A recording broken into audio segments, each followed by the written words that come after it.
हरिओम नमस्ते। समाधान वेलनेस में आप सबका फिर से एक बार स्वागत है।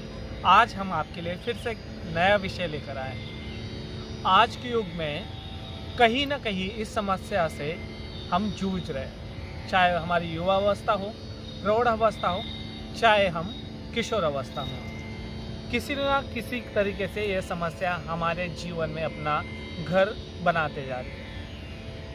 ये समस्या है क्या, इसे आज हम समझने वाले हैं। और क्या हमें भी तो ये समस्या नहीं है, इसकी लक्षण देखकर हम पता कर सकते हैं। आज के युग में अगर आप देख पा रहे होंगे, हमारा जिस तरह से खान पान हुआ है, हमारे जिस तरह से दिनचर्या हुई है, तो कॉन्स्टिपेशन की समस्या या कब्ज की समस्या बढ़ते जा रही है। एक साइंटिफिक स्टडी की गई, उसमें यह पाया गया है कि 100 में से 25 लोगों को कॉन्स्टिपेशन की समस्या देखने को मिल रही है। और उसकी कोई एज लिमिट नहीं है, कम एज में भी हो रहा है, ज़्यादा एज में भी हो रहा है, बीच वाले लोगों को भी हो रहा है। तो कहीं ना कहीं कॉन्स्टिपेशन के समस्या के शिकार हम होते जा रहे हैं। तो आज हम समझेंगे कि कॉन्स्टिपेशन के लक्षण क्या होते हैं। कहीं हमें कॉन्स्टिपेशन तो नहीं है, इस बारे में जानकारी आज हम जानने वाले हैं। तो आइए, सबसे पहले किसी भी एक ध्यानात्मक आसन में बैठेंगे और करेंगे एक बार पवित्र ओम का उच्चारण।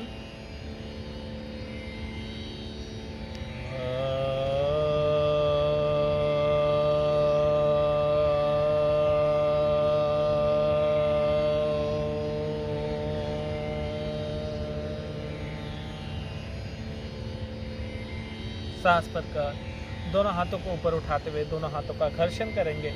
हाथों के ताप को अनुभव करते हुए दोनों हथेलियों को अपने आंखों के ऊपर रखेंगे। प्रसन्न भाव से, प्रसन्न चित्त से, प्रसन्न मन से अपने आंखों को खोल देंगे। प्राकृतिक चिकित्सा, योग या आयुर्वेद, इनका कहना है कि हमारे शरीर में जो रोग उत्पन्न होते हैं, या तो हमारे जो त्रिदोष है इनमें इनबैलेंस हो जाता है, या हमारी उदर संबंधी परेशानी कोई स्टार्ट हो जाती है, या शरीर में प्राण प्रवाह का संचार कमी हो जाती है।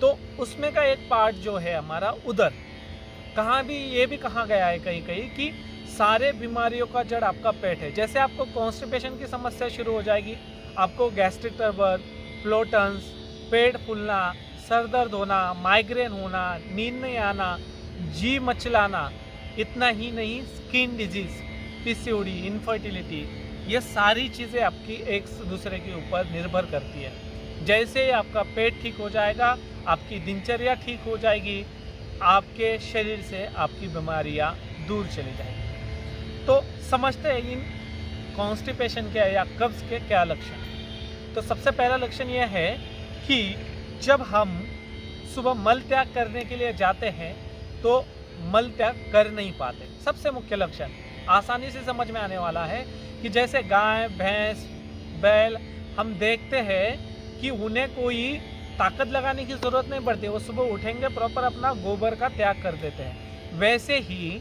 हमें सुबह उठने के पश्चात मल त्याग की भावना आनी चाहिए, या आपके शरीर में ऐसे संकेत दिखाई देने चाहिए। लेकिन अब आजकल ऐसा होता ही नहीं है।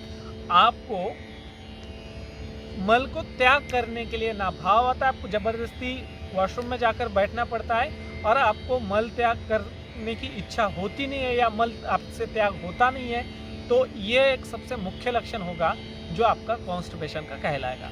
दूसरा लक्षण क्या है कि जैसे मैंने अभी बताया कि गाय, भैंस, बकरी ये प्रॉपर सुबह मल त्याग कर देते हैं। अगर हम भी प्रतिदिन मल त्याग नहीं कर पा रहे, साइंटिफिक स्टडी तो ये कहती है कि अगर सप्ताह में 7 दिन में अगर हम 3 से 4 बार अगर मल त्याग नहीं कर रहे हैं, तो ये कॉन्स्टिपेशन के या कब्ज के कैटेगरी में अंतर्गत आ जाएगा।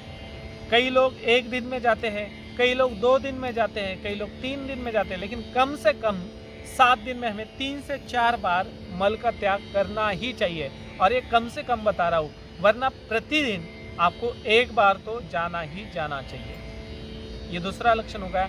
तीसरा लक्षण क्या है कि मल त्याग करने के पश्चात भी अगर बार बार आपको मल त्याग करने की भावना निर्माण हो रही है मन में, तो कहीं ना कहीं आपका मल त्याग अच्छे से नहीं हो पा रहा है, तो ये भी एक कॉन्स्टिपेशन का लक्षण है।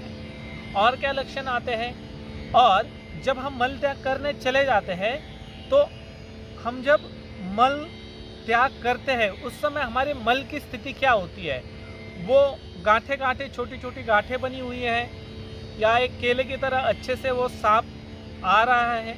अगर गांठे गांठे आ रही है और आपको मल त्याग करने में ताकत लगानी पड़ रही है तो ये भी एक कॉन्स्टिपेशन का लक्षण है। इसमें सबसे पहले आपको आहार बदलने की आवश्यकता है। और क्या लक्षण है कॉन्स्टिपेशन का? कॉन्स्टिपेशन में आपका पेट फूलने लग जाता है, आपको पेट भारी लगने लग जाता है। उसका कारण क्या है कि आपके बड़े आंत में मल आपका है वैसे कि वैसे भरा हुआ है, वो अच्छे से बाहर निकला नहीं है, और जो अंदर भरा रहेगा तो आपका पेट फूलने लग जाएगा, आपके पेट में भारीपन लगने लग जाएगा। ये भी एक कॉन्स्टिपेशन का लक्षण है। और क्या लक्षण है कॉन्स्टिपेशन का?